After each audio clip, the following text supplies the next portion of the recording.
queria convidar vocês a abrirem comigo a palavra de Deus em 1 Coríntios capítulo 15, verso 54. O tema da mensagem é: o amor venceu. Diga para o seu irmão: o amor venceu. É sobre isso. É sobre isso. Sabe, querido, nós estamos vivendo dias muito difíceis. Sim ou não? A nível de igreja, de tudo, muito difícil. Parece que o inferno inteiro, parece não, de fato, tem se posicionado contra a igreja, contra tudo aquilo que Jesus instituiu desde toda a eternidade: casamento, família, igreja. A cada dia há uma notícia péssima que surge no mundo gospel. São pastores que adulteram, são ministros, líderes que traem, que saem com meninas novinhas. E tudo isso tem acontecido com o objetivo de tentar tirar a credibilidade do evangelho e da igreja. Então tem sido dias muito difíceis. Eu chamei ali, antes de começar aqui, falei: Marisa e Wellington, eu preciso conversar com vocês dois, sobe aqui comigo. Eu já tinha conversado um pouco antes com o Marcos e o Alexandre. E eu disse para eles assim: eu estava conversando em casa com a minha esposa, e a minha esposa disse: amor, conversa com a Marisa, com o Wellington, para eles estarem de fato ajudando mais ainda do que eles já têm ajudado, a pastorear a igreja, ajudar o ministério pastoral, porque tem sido muito difícil esse tempo, se manter, aonde a gente se depara conversando com pessoas completamente desiludidas com relação à igreja, e o padrão que as pessoas têm estabelecido para suas vidas é um padrão muito medíocre, muito mediano. Eu disse de manhã e vou repetir: o nosso padrão é assim: eu peco, mas eu não mato. Eu peco, mas eu não roubo. Eu peco. Nós temos pegado padrões ridículos, padrões muito abaixo, quando o nosso padrão não tem que ser pessoas pior que a gente. O nosso padrão tem que ser pessoas melhor que a gente. O nosso padrão tem que ser pessoas que de fato vivem o evangelho. Deixa eu te dizer uma coisa, é duro poder dizer isso, um aperto em meu coração, mas não é essa igreja de Jesus, mas foi por essa igreja que Jesus morreu. Essa igreja adúltera, essa igreja prostituta, uma igreja que paga pelo avivamento, uma igreja que paga por uma noite de prazer. Vamos trazer fulano porque fulano vai atrair pessoas, e a gente paga pelo avivamento, a gente não gera o avivamento. Tudo pelo dinheiro, tudo pela fama, tudo pela ganância. As pessoas não querem se tornar pastores para dar a vida pela igreja. Na verdade, a única coisa que não querem é pastorear. Eu falando com essas pessoas, eu dizia para elas: eu estendo as minhas mãos, eu peço a ajuda de vocês, me ajudem a pastorear.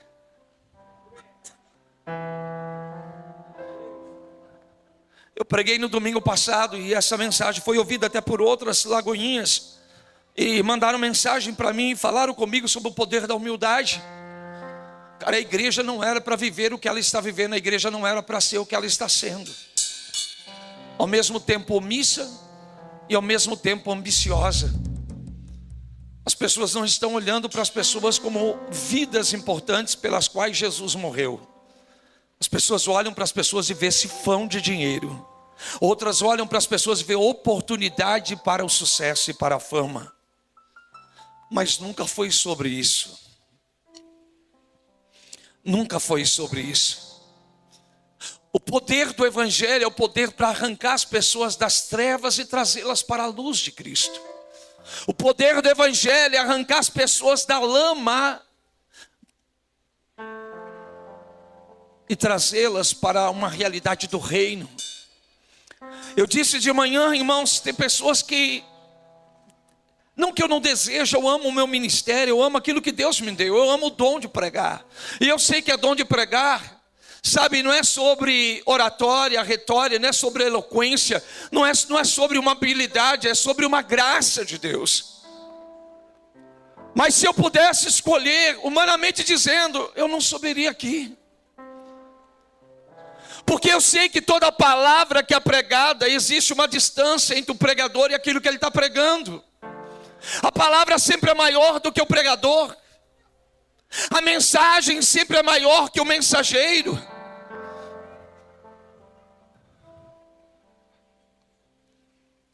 E eu vou dizer algo a vocês, querido, não tem como sentir orgulho quando caminha de verdade com Jesus.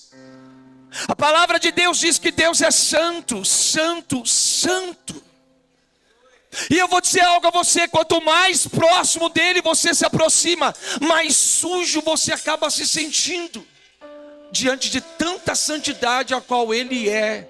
Ele não tem apenas, mas ele é.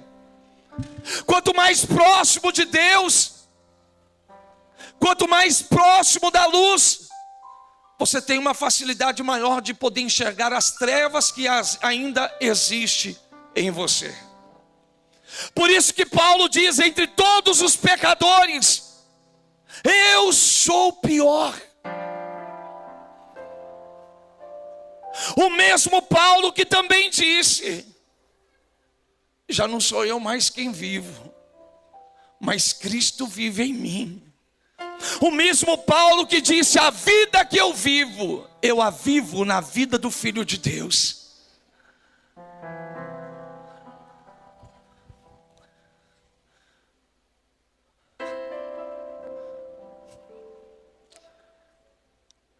Eu sei que para algumas pessoas a mensagem tem se tornado pesada.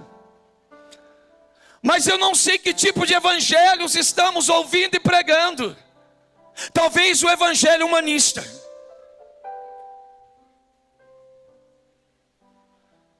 Talvez o evangelho carnal. Mas o evangelho de Cristo nunca foi humanista, nunca foi carnal. O evangelho de Cristo sempre foi espiritual. Uma vez que Deus decide em sua eternidade descer na terra encarnado como homem, Pedro escreve dizendo, agora todo homem por meio da fé pode ter a condição de viver a condição e a realidade divina através de Cristo. Vocês estão aqui? O amor venceu, fala para o teu irmão, o amor venceu. Eu quero pedir ao Espírito Santo que Ele traga essa clareza ao nosso coração e nos ajude a entender a força e o poder do Evangelho. A entender a canção que por muitos anos foi cantada e ainda hoje é cantada, mas talvez pouco vivida. Foi na cruz que um dia eu vi meus pecados. Foi ali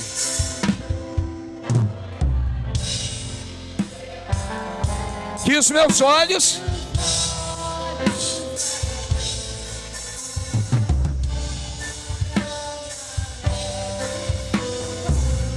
mais uma vez foi na cruz.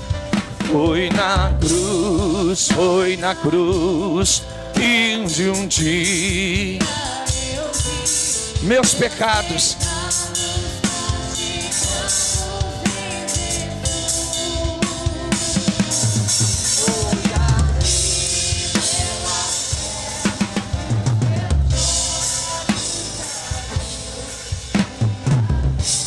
escute.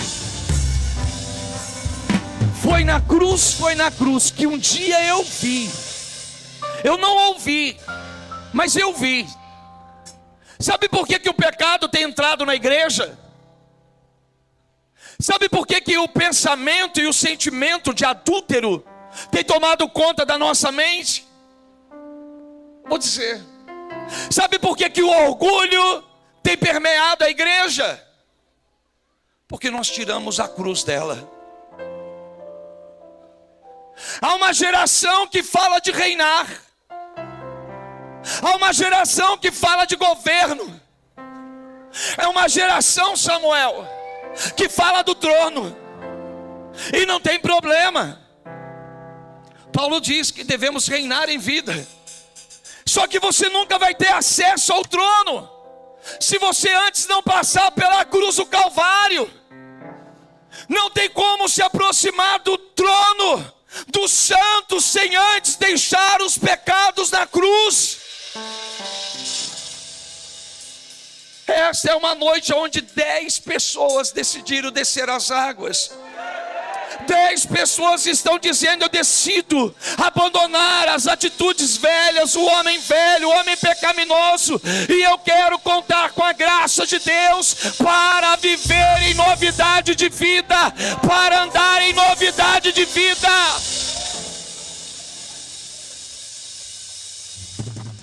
Jesus nunca disse que seria fácil. A plataforma profética nunca foi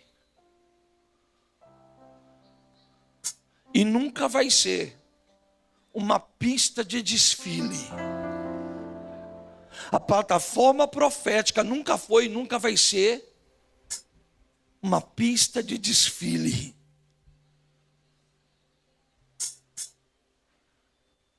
Olha o que está escrito. Que Deus abra os nossos olhos para ver o poder que está contido nessa palavra. Crentes religiosos, mente religiosa, coração religioso seja despedaçado pelo poder da palavra. Como diz o profeta Jeremias: a tua palavra, Deus, é como uma marreta que tem o poder de esmiuçar o coração mais duro, a pedra mais dura. Que assim seja, no nome de Jesus. Quando, porém, o que é corruptível se revestir de incorruptibilidade, e o que é mortal de imortalidade, então se cumprirá a palavra que está escrita: a morte foi destruída pela vitória. Posso ouvir um glória a Deus? Onde está, ó morte, a sua vitória? Onde está, ó morte, o seu aguilhão?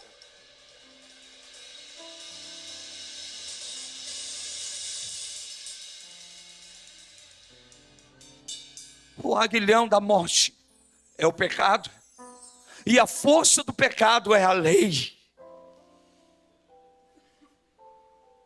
Mas graças a Deus que nos dá vitória por meio de nosso Senhor Jesus Cristo. Portanto, meus amados irmãos, mantenham-se firmes e que nada os abale. Você pode dizer para a pessoa do seu lado: nada os abale. Vai surgir coisas para abalar a tua fé. Vai surgir situações de notícia. Esses dias alguém me perguntou: pastor Wagner, o que você acha do fuxico gospel? Você acha que é cristão? Eu falei: nunca. Porque o que se fosse cristão não levaria o nome de fuxico. Fuxico é fofoca. A Bíblia abomina isso, a Bíblia proíbe isso. O problema é que a palavra de Deus diz que a fé vem pelo ouvir e ouvir. Fala para o teu irmão: assim como a fé vem pelo ouvir a palavra de Deus, a incredulidade, o espírito do medo, vem também por ouvir tais coisas. O problema é que muitos de nós passamos tempo, horas, perdendo o tempo e horas ouvindo fuxico gospel, e não ouve uma pregação, e não ouve uma canção. Eu tenho falado para as pessoas, não sei se alguém aqui já ouviu, a Bíblia cantada é extraordinário, gente. É a Bíblia mesmo. Você pega as cartas de Paulo, sabe, aos Gálatas, Romanos, Efésios, Tessalonicenses, tudo cantada. Você pode acompanhar com a Bíblia impressa ou a digital. É a Bíblia cantada. É a Bíblia cantada. Você pode ir para uma academia e pôr aquilo dali para ouvir. Você pode estar dirigindo, indo para o banheiro, tomar banho, fazendo qualquer coisa, e estar ali absorvendo da Bíblia cantada. Essa noite, por exemplo, eu dormi ouvindo a Bíblia, a carta aos Romanos. É Bíblia, gente.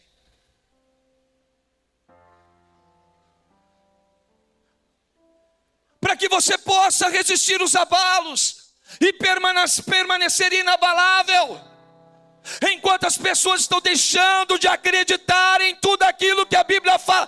Irmãos, não dá para viver de movimento em movimento.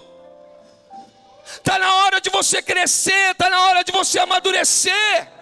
Não dá para viver de encontrinho em encontrinho, conferência em conferência.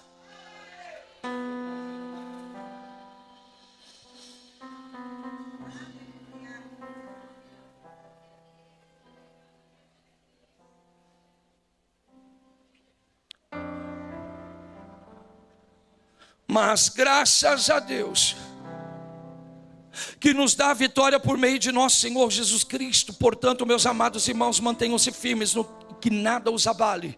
Sejam sempre dedicados à obra do Senhor, aleluia. Fala, teu irmão, se dedica à obra de Deus. Não interessa se tem alguém parando, não interessa se tem alguém criticando, não interessa se tem alguém do teu lado trazendo desânimo, não interessa se as pessoas estão mandando mensagem para você. Você viu? Olha aí, fulano adulterou. Olha aí, para tentar contaminar a tua fé, para tentar fazer você se tornar um crente amargo, uma crente amarga. Não, você é alguém que não está. Você ora, você sente, porque se um crente cai em pecado, a igreja sente, o corpo sente. Se eu machuco o dedinho do meu pé, a minha cabeça sente. Querido, quando um crente peca, quando um crente cai em pecado, Jesus sente, Jesus sofre, Jesus chora diante do Pai. E assim deve ser o comportamento da igreja, e não sair fazendo fofoca. Você viu? Cai, deixa eu te dizer uma coisa: tem família que adultera, tem médico que adultera, tem advogado que adultera, tem juiz que adultera, e infelizmente tem pastor que adultera.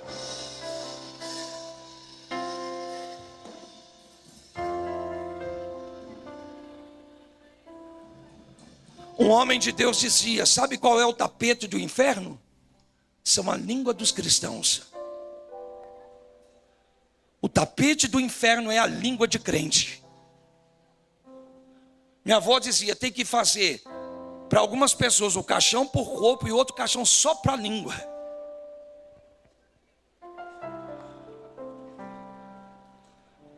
A gente está dando ouvido para muita coisa que está trazendo incredulidade, que está gerando medo, gente.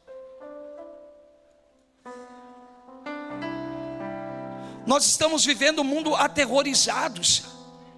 O medo tem tomado conta de nós.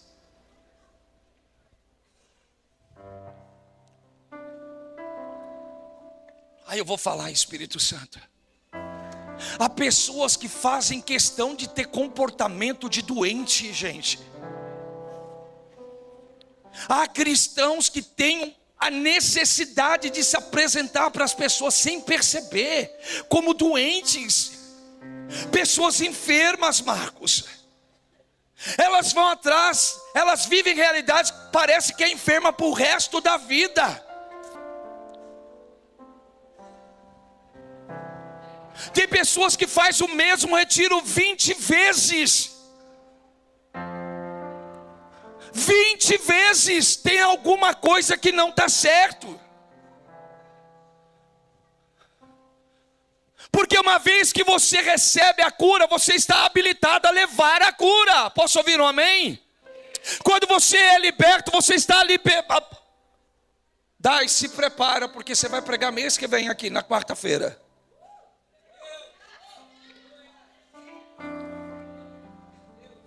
Tem pessoas que fazem questão de aparecer. Irmãos, eu já vivi isso na minha vida. A gente se comporta como criança como crianças sem pai, como órfãos, e as pessoas olham para a gente com um espírito de dó. Ai, tadinha, parece que não tem pai. Ai, tadinho, parece que não tem pai. As pessoas te veem como uma pessoa fraca, uma pessoa doente, e você não é doente. Jesus já te curou na cruz do Calvário. Olha aqui o que Paulo diz: morte foi destruída pela vitória. Onde está a morte, a sua vitória?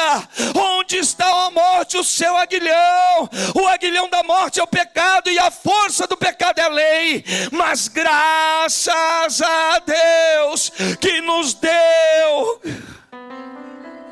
a vitória por meio de Jesus Cristo. E esta vitória veio na cruz, gente. Para muita gente, Jesus foi um bobo de morrer na cruz. Morrer pelos adúlteros, morrer pelos pecadores, do quais eu fazia parte.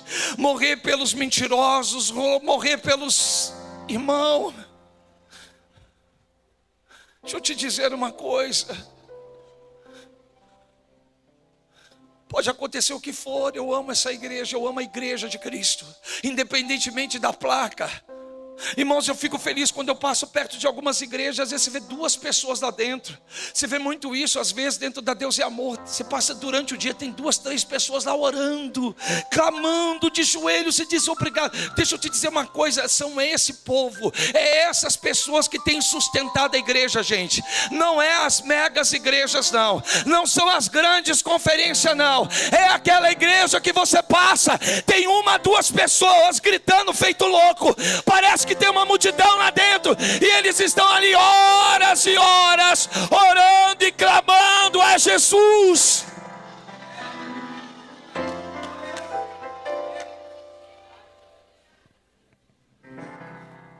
Amado, Jesus venceu e expôs todos os inimigos de maneira triunfante através da sua morte na cruz do Calvário. Colossenses capítulo 2, verso 13, presta bem atenção. Eu vou pintar a cena para você. Enquanto o Filho de Deus estava sendo crucificado, morto, dilacerado, moído, diz o profeta Isaías, moído. Ele foi moído pelas nossas transgressões. Ele se fez pecado em nosso lugar. Ele morreu a nossa morte. Ele se fez maldito. Ele se fez maldição para quebrar a maldição. Ah, Jesus, tu és lindo. Lá na cruz, como cordeiro, a Bíblia diz, ele não abre a boca.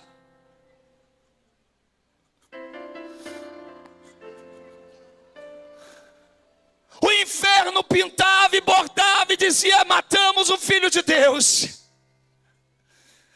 Matamos o Filho de Deus. Havia uma festa no inferno. Os demônios, posso imaginar, com uma mente santificada, blindando a morte de Jesus.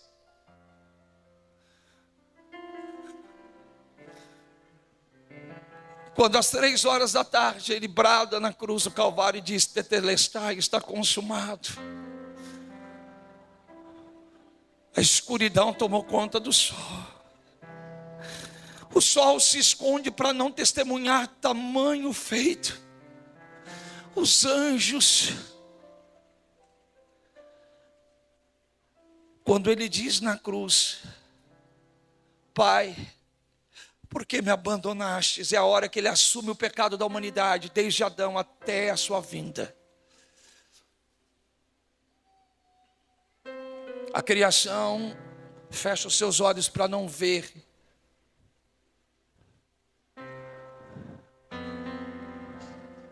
O inferno estava em festa, mas aqui dentro, naquele coração perfurado, Jesus estava dizendo: vai valer a pena.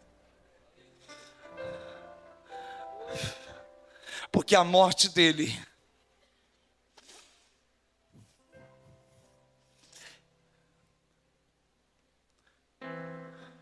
era a exposição do inferno ao ridículo.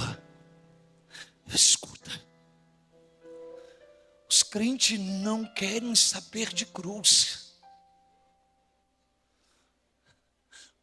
tiramos a cruz da igreja. Por isso o pecado entrou nela. Tiramos a cruz da mensagem. Por isso que nós pastores estamos em adultério. Eu falava para a Marisa, não adianta uma igreja grande. Não adianta 5.000 pessoas aqui, se o pastor estiver em pecado.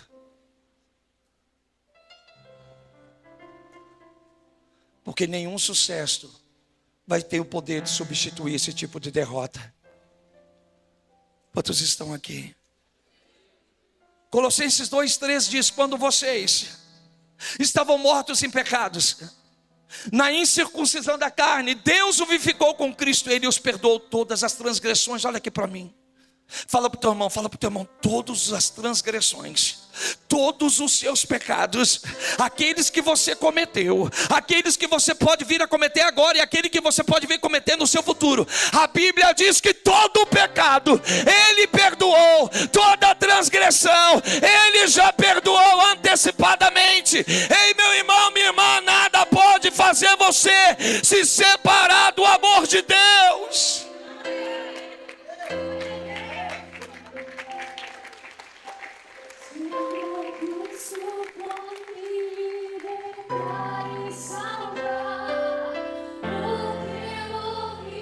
Diga! Te agradeço.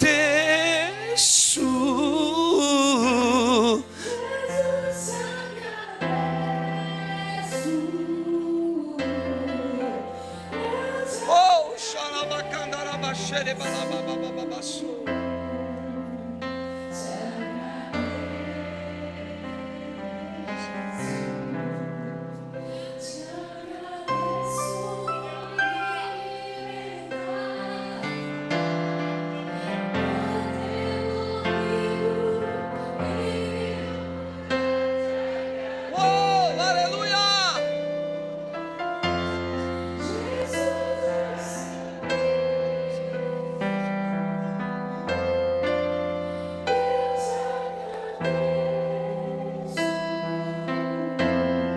Escute, Ele perdoou todas as transgressões e cancelou a escrita da dívida. Quando Adão e Eva pecam, há uma escritura, há uma assinatura. O diabo passa a ter direito legal, mas com a sua morte, Jesus, essa escrita foi cancelada, essa escrita foi rasgada, essa escrita foi diluída. Ei, povo de Deus, igreja amada de Jesus, não há pecado, não há transgressão, não há doença, não há enfermidade, não há poder das trevas que pode permanecer em sua vida quando o sangue de Jesus cai sobre você.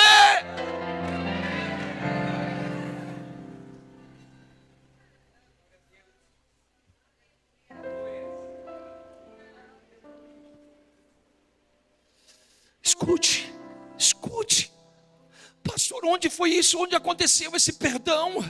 Onde aconteceu que essas dívidas foram removidas? E cancelou a escrita da dívida que consistia em ordenança que nos era contrária. Ele a removeu. Fala para o teu irmão, todo o pecado foi removido. Fala para ele, toda a condenação foi removida. Toda a doença foi removida. O castigo que estava sobre nós pesou sobre Ele. E Ele carregou sobre si as nossas dores e as nossas enfermidades. Por suas pisaduras somos sarados. Se você tem alguma enfermidade no teu corpo, se você puder, põe a mão agora. Se você não puder, põe a mão no seu coração e fala assim: enfermidade, vai embora, porque Jesus já me curou. Diga: Jesus já me curou. Lá na cruz eu fui curado, lá na cruz eu fui liberto, lá na cruz eu fui salvo. São verdades que não podem ser esquecidas por você. São verdades que não podem ser abandonadas. Gente,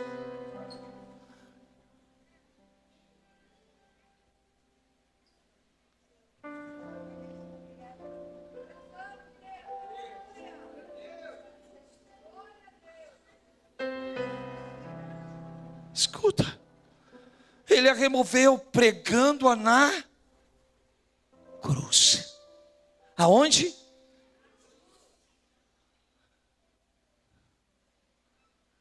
E tendo despojados os poderes e as autoridades, fez deles um espetáculo, meu Deus, público. Os reis, quando eles ganhavam, lutando contra outro rei, quando um reinado prevalecia sobre outro reinado, sabe o que era costume? Eles pegavam todos os despojos, pegavam o rei, pegavam o seu reinado, e algumas das vezes cortava a cabeça e saía como um espetáculo. Quem está aqui comigo nessa noite, pelo amor de Deus? Pegava e mostrava o espetáculo, eu venci. Por isso que quando Davi ele corta a cabeça de Golias, ele vai lá, é o espetáculo, está aqui, eu cortei a cabeça. Esse incircunciso, esse gigante do medo, meu Deus do céu, Deus quer libertar pessoas do medo. Medo de viver, medo de investir, medo de crescer, medo de se dispor, medo de aparecer, medo de servir o ministério, de crescer, medo. Esse espírito do medo vai embora nessa noite, em nome de Jesus. Jesus, ele vence na cruz. Ele vence na cruz o diabo, ele vence o inferno, ele vence o pecado, ele vence a morte. E não só vence, mas ele expõe ao ridículo, é um espetáculo. No mundo espiritual, os anjos agora celebram, o Pai celebra, o Espírito Santo celebra, os 24 anciões, os 4 seres viventes, a galera toda no céu, aqueles que estavam no seio de Abraão, que morreram pregando a palavra, que morreram crendo na palavra. A Bíblia diz que quando Jesus ele entrega o Espírito na cruz do Calvário, ele vai ao seio de Abraão. Ele pisa lá, e quando ele chega lá, ele se apresenta para Daniel. Está aqui Eliseu, está aqui Isaías, Jeremias, vocês que morreram crendo na palavra, vocês que morreram pregando a respeito de minha palavra, eu vim aqui me apresentar a vocês para dizer a vocês: valeu a pena, valeu a pena. E a Bíblia diz, o Evangelho de João: sepulcros em Jerusalém foram abertos, e muitos dos profetas foram vistos andando em Jerusalém, porque viram a palavra, o verbo que foi morto, mas ressuscitou.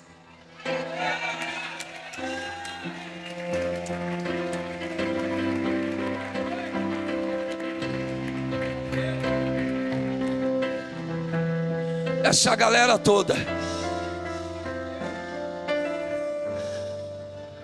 minha imaginação, está aqui a cabeça do diabo, os demônios, tudo perderam.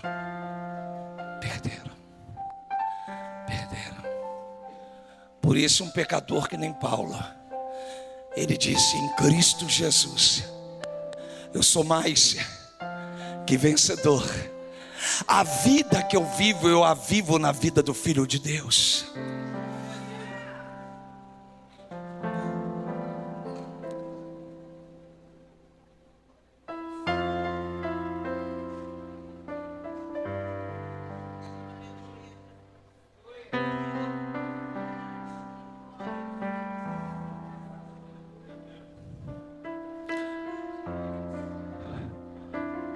Fala para o seu irmão: o poder do amor.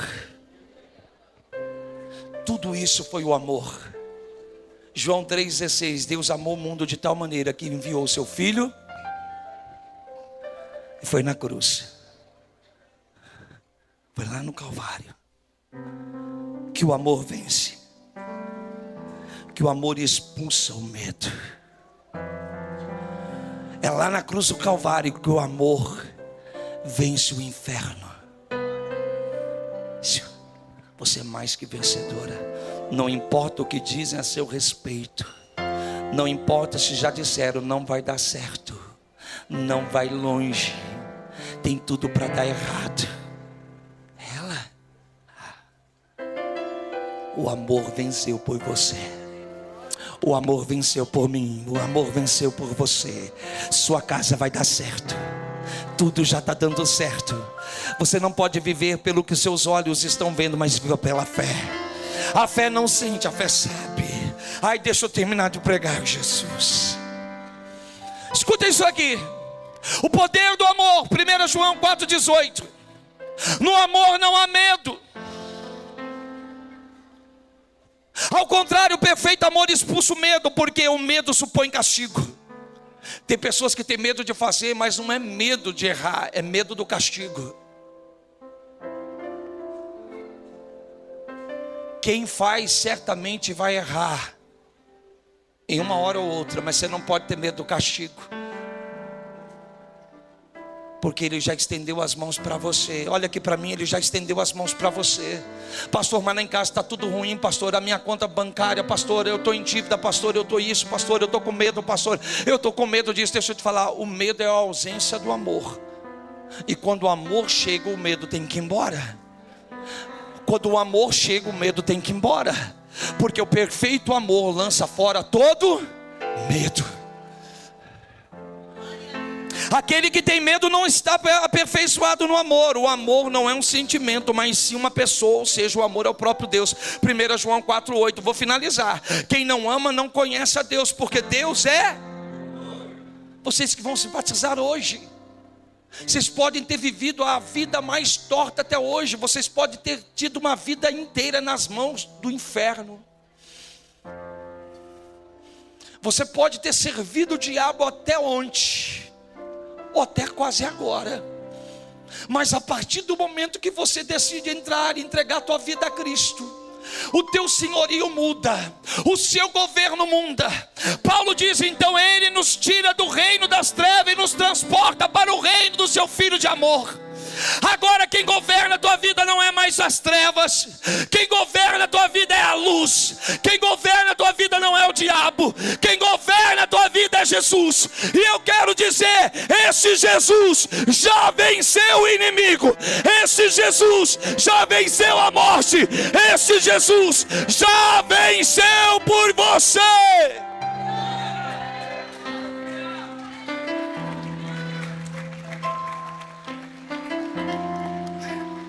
Fala para o teu irmão, o amor abre portas. Escuta, ao anjo da igreja de Filadélfia escreve essas palavras daquele que é santo e verdadeiro, quem tem a chave de Davi, que ele abre e ninguém pode fechar, e que ele fecha ninguém pode abrir. Apocalipse 3,8 diz assim: conheça as suas obras, e eis que coloquei diante de você uma porta aberta, que ninguém pode fechar. Sei que você tem pouca força, mas guardou a minha palavra e não negou o meu nome. Olha aqui para mim. Quem vive uma vida fundamentada no amor, não existe portas que podem permanecer fechadas para você. Há um poder no amor. O amor abre portas, além de expulsar o medo, o amor abre portas. Eu quero declarar para vocês sobre a tua vida em nome de Jesus. Se a tua vida está fundamentada em Cristo, que é o amor personificado. O amor não é sentimento, o amor é uma pessoa, o amor é o próprio Deus. É este amor que está dizendo para você hoje, filho, eu vou abrir porta para você que você não imagina. Eu vou colocar portas abertas para você aonde você não pode imaginar. Eu digo mais, Ele vai fazer porta abrir onde não tem porta. Ele vai colocar porta onde não tem porta. Se você se dispor a viver fundamentado no amor, como foi dito, porque tudo acontece no amor. Você não frutifica se não for no amor. Quando você começa a amar um local, amar a igreja, amar a cidade, você começa a frutificar.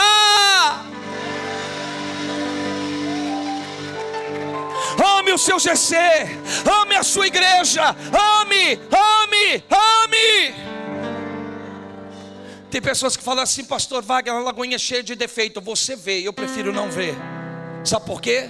Porque aonde o amor está, onde o perfeito está, o imperfeito desaparece.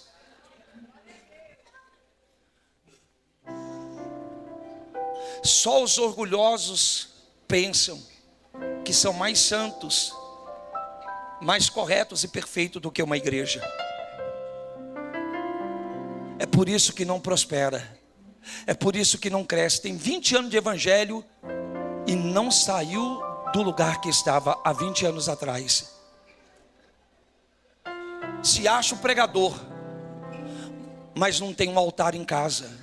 E quando não se tem altar em casa, não se tem púlpito fora. Quando você não tem um altar em casa, não tem púlpito fora.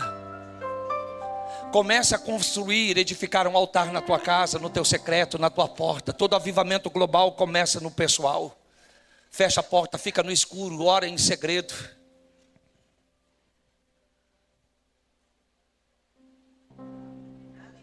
Estou terminando. Fala para o teu irmão, Jesus vai te pegar aqui hoje. Talvez você vai até querer se batizar outra vez. Porque você sabia que às vezes quando a gente se depara com uma palavra, com a ação de Deus, a gente fala, cara, que vontade de batizar outra vez. É que a gente sabe que só tem um batismo, depende. Se o seu batismo foi consciente, se você tinha consciência do que você estava fazendo, se você só se batizou religiosamente, você não se batizou, só tomou banho. Porque o batismo é muito mais do que entrar numa água e sair dela.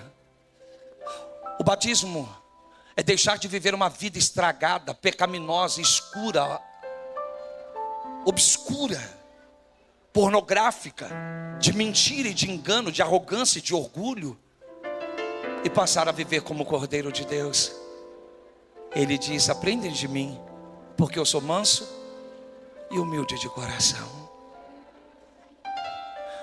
Não é sobre uma igreja, não é sobre uma placa, é sobre Jesus de Nazaré.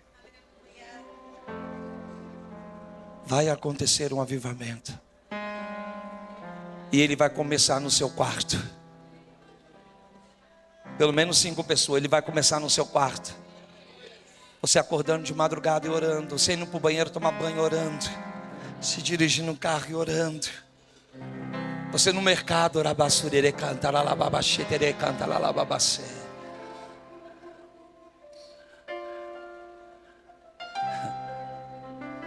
Esses dias nós fomos comprar uma creatina. Negrelli me deu, pastor, tem uma creatina que está com uma promoção, vamos lá. Quando eu cheguei lá, a mulher fez a promoção ainda mais baixa. Ele falou, pastor, eu vou começar a vir comprar creatina com você. E eu falei, eu nem pedi, hein? Sabe por quê? Porque quando você carrega a bênção, irmão, onde você chega, você dá oportunidade para as pessoas abençoarem você. Porque aqueles que abençoam Israel é abençoado por Deus. Diga para o seu irmão, você é uma Israel. Fala, você tem a promessa. Você tem a promessa. Não fala para essa pessoa, você tem a promessa. A promessa está sobre você. Você hoje é Israel de Deus. Quem abençoa você é abençoado por Deus. Quem faz o favor a você faz a Deus. E Deus não fica devedor de ninguém. Estou finalizando. O amor abre porta que ninguém pode fechar. O amor não compactua com pecado, trevas. No amor não existe brecha para o relativismo. Por último, o amor, chave para a espiritualidade ou avivamento pessoal. O amor, sem dúvida alguma, é a chave que nos levará a viver o avivamento prometido por Deus. Porém, esse avivamento começa no secreto. Ou seja, o avivamento mundial inicia-se no avivamento pessoal. Veja só, querido, veja só o que Jesus fez. Ele resumiu 613 leis judaicas em apenas uma, o amor. Mateus 22:37, respondeu Jesus, ame ao Senhor, seu Deus, de todo o seu coração, com toda a sua alma e todo o seu entendimento. Este é o primeiro e maior mandamento. E o segundo é semelhante a ele, ame o seu próximo como a si mesmo. Escute agora, destes 2 mandamentos depende toda a lei e todos os profetas. Quem vive o amor cumpre toda a lei, cumpre todos os profetas. É o poder da graça. Fala, teu irmão, é o poder da graça. Amados, você consegue perceber o poder da força que está no amor? Sabemos que Deus é amor, poder, Deus é força, Deus é justiça, Deus é santo. E podemos passar para aqui nessa noite, talvez a noite toda, procurando adjetivos para dizer quem é Deus, referindo o seu caráter. Mas a Bíblia também diz que Deus é amor. Vou para o final. Romanos 8, 28. Sabemos que Deus age em todas as coisas para o bem daqueles que o amam, dos que foram chamados de acordo com o seu propósito. Olha o verso 29. Pois aqueles que de antemão conheceu também o predestinou para serem conformes à imagem do seu Filho, a fim de que ele seja o primogênito entre muitos irmãos. E ao mesmo predestinou também, chamou-os. O que chamou também justificou. E os que justificou também glorificou. Fala para o teu irmão, você já está glorificado. Cara, isso é muito poderoso. Você não precisa esperar morrer para entrar no céu. A Bíblia está dizendo que por meio da fé você já está glorificado em Cristo Jesus. Você está entendendo o que eu estou dizendo? Eu vou tentar melhorar um pouco a minha fala. Quando o Pai olha para você, Ele vê Jesus em você. Quando Ele vê Jesus em você, Ele consegue ver em você uma vida glorificada. Você não é o que as pessoas dizem que você é. Você não é o que o diabo está falando, o que o inferno está tentando pregar para você. Ei, você não é um derrotado, você não é um perdido, você não é um mal acabado. Não, você é alguém em Cristo Jesus, glorificado pela força do Espírito e da palavra de Deus.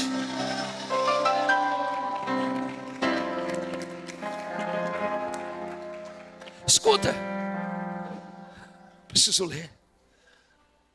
Quem os condenará? Foi Cristo Jesus que morreu, e mais, que ressuscitou e está à direita de Deus, também intercede por nós. Quem nos separará do amor de Deus? Será a tribulação, a angústia, a perseguição, a fome, a nudez, o perigo, a espada? Como está escrito, por amor de ti enfrentamos a morte todos os dias.